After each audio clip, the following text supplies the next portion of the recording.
So I hope this was valuable. Gail Espresso says some people start out being lumpens. However, others started out truly enthused and wanting to do something and were interested, then got worn out from being devalued, repeatedly getting nowhere. Yeah, Gail, so you bring up a very important point. A couple of weeks ago, I did a presentation on the 4 buckets that the establishment wants people in. One bucket is to be in the left wing. Another bucket is to be in the right wing. Another bucket is to check out, like you say, get worn out, lose any interest, and just sort of not do anything. And the 4th bucket is for people to become angry and become domestic terrorists. And if you look at those numbers, it's typically 25% left wing, 25% right wing, and they're all fighting against each other. The other 49.9% sort of check out, and the establishment loves that when people check out.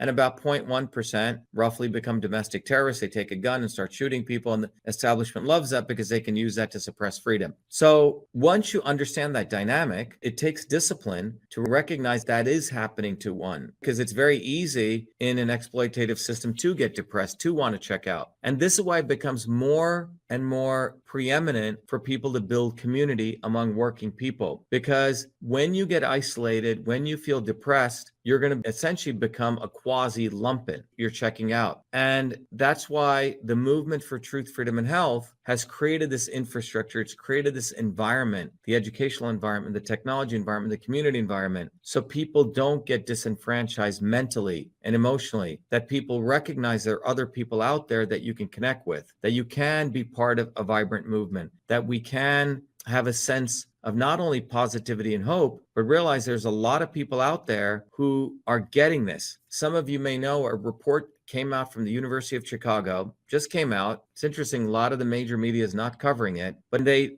surveyed 1,000 people across all political spectrums. It said that 25% of Americans, 25%, and want to take up arms against their government, 25%. And the report also said that a polarization has been created by the media, by the left-wing and right-wing media, to polarize the working class. Now, they didn't say working class, I'm telling you that. But what's happened is the media and the establishment want to create a civil war. They want working people fighting against each other. And the Lumpenproletariat will be part of that. The Lumpenproletariat will be coming after everyday working people, part of that civil war. So what's happening is the establishment has created conditions where they want a civil war. They want working people fighting each other. And the only way out of this is to, first of all, understand history, understand what is a worker, why we need to build a bottoms-up movement. That is why the movement for truth, freedom, and health exists. It's the only movement of its kind on the planet. In my view, it is the only way forward. Otherwise, we will be serving into the hands of the Lumpenproletariat and the establishment by going and fighting each other when there's no need for it.